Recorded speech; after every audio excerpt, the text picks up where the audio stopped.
ಕಥಾ ಸಾಮ್ರಾಜ್ಯ ಯೂಟ್ಯೂಬ್ ಚಾನೆಲ್ಗೆ ನಿಮ್ಮೆಲ್ಲರಿಗೂ ಸ್ವಾಗತ ಸುಸ್ವಾಗತ. ಒಂದು ದಿನ ಕೃಷ್ಣದೇವರಾಯರು ತನ್ನ ಆಸ್ಥಾನದ ಪಂಡಿತರೊಂದಿಗೆ ಮಾತನಾಡುತ್ತಿರುವಾಗ, ಪಂಡಿತರೇ, ನನಗೊಂದು ಸಂಶಯ ಬಂದಿದೆ. ಸತ್ಯ ಮತ್ತು ಅಸತ್ಯದ ಬಗ್ಗೆ ನಾವೆಲ್ಲರೂ ಏನೇನೋ ಹೇಳಿಕೊಳ್ಳುತ್ತೇವೆ. ಆದರೆ ಸತ್ಯ ಅಸತ್ಯಗಳಲ್ಲಿ ಎಷ್ಟು ಅಂತರವಿದೆ? ಏಕೆ ಇವುಗಳಿಗೆ ಪ್ರಾಧಾನ್ಯತೆ ಸಿಕ್ಕಿದೆ ಹೇಳುವಿರಾ ಎಂದು ಕೇಳಿದರು. ಆಗ ಪಂಡಿತರು, ಪ್ರಭು, ಸತ್ಯಕ್ಕೂ ಅಸತ್ಯಕ್ಕೂ ಅಜಗಜಾಂತರ ಅಂತರವಿದೆ. ಸತ್ಯದಿಂದ ನಡೆದುಕೊಂಡವರ ಆತ್ಮ ಸಂತುಷ್ಟಗೊಂಡಿರುತ್ತದೆ. ಅವರು ಯಾವಾಗಲೂ ಉಲ್ಲಾಸಿತರಾಗಿರುತ್ತಾರೆ.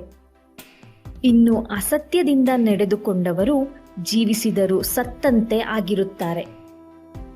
ಹೀಗೆ ಸತ್ಯ ಮತ್ತು ಅಸತ್ಯದ ನಡುವೆ ಬಹಳಷ್ಟು ಅಂತರವಿದೆ ಎಂದು ಹೇಳಿದರು. ಪಂಡಿತರೊಡನೆ ಇದ್ದ ಇತರರು ಇದೇ ರೀತಿ ವ್ಯಾಖ್ಯಾನ ಮಾಡಿ ಉದ್ದುದ್ದ ಭಾಷಣ ಮಾಡಿದರು. ಆಗ ಮಹಾರಾಜರು ಅಲ್ಲಿಯೇ ಕುಳಿತಿದ್ದ ರಾಮಕೃಷ್ಣನಿಗೂ ಇದೇ ಪ್ರಶ್ನೆ ಕೇಳಿದರು. ಆಗ ರಾಮಕೃಷ್ಣ, ಮಹಾರಾಜರೇ, ಸತ್ಯಕ್ಕೂ ಅಸತ್ಯಕ್ಕೂ ಅಂತರ ಬಹಳ ಇಲ್ಲ, ಕೇವಲ 3 ಬೆರಳಿನ ಅಂತರವಿದೆ ಅಷ್ಟೇ ಅಂತ ಹೇಳಿದ. 3 ಬೆರಳಿನಷ್ಟು ಅಂತರವೇ? ಅದು ಹೇಗೆ ಎಂದು ಮಹಾರಾಜರು ಕುತೂಹಲದಿಂದ ಕೇಳಿದರು. ನಿಮ್ಮ ಮಾತುಗಳಲ್ಲಿ ಉತ್ತರವಿದೆ ಮಹಾರಾಜರೇ. ಕಣ್ಣಿಗೆ ಕಾಣಿಸುವುದು ಸತ್ಯವಾದದ್ದು, ಕಿವಿ ಕೇಳುವುದು ಸತ್ಯವೆಂದು ನಂಬಲು ಆಗಲಾರದ್ದು. ಆದುದರಿಂದ ಸತ್ಯ ಅಸತ್ಯಗಳೆಂದರೆ ನಮ್ಮ ಕಣ್ಣು ಕಿವಿಗಳೇ ಆಗಿವೆ. ಇವೆರಡರ ನಡುವಿನ ಅಂತರ ಕೇವಲ 3 ಬೆರಳಿನಷ್ಟೇ ಎಂದು ಹೇಳಿ ರಾಮಕೃಷ್ಣ ತನ್ನ ಬಲಗೈಯನ್ನು ಎತ್ತಿ 3 ಬೆರಳುಗಳನ್ನು ಕಿವಿ ಹಾಗೂ ಕಣ್ಣುಗಳ ಮಧ್ಯೆ ಇಟ್ಟು ತೋರಿಸಿದನು.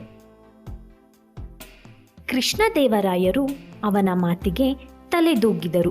ಸಭೆಯಲ್ಲಿದ್ದವರು ರಾಮಕೃಷ್ಣನಿಗೆ ಜಯಕಾರ ಹಾಕಿದರು. ಈ ಚಿಕ್ಕ ಕತೆ ನಮ್ಮ ದೊಡ್ಡ ಪ್ರಶ್ನೆಗೆ ಉತ್ತರವಾಗಿದೆ. ಸತ್ಯ ಮತ್ತು ಅಸತ್ಯ ಇವುಗಳ ನಡುವೆಯೇ ನಮ್ಮ ಜೀವನ ಸಾಗುತ್ತಿದೆ. ಸತ್ಯ ಮತ್ತು ಅಸತ್ಯ ಅಂದರೆ ಕಣ್ಣು ಮತ್ತು ಕಿವಿ.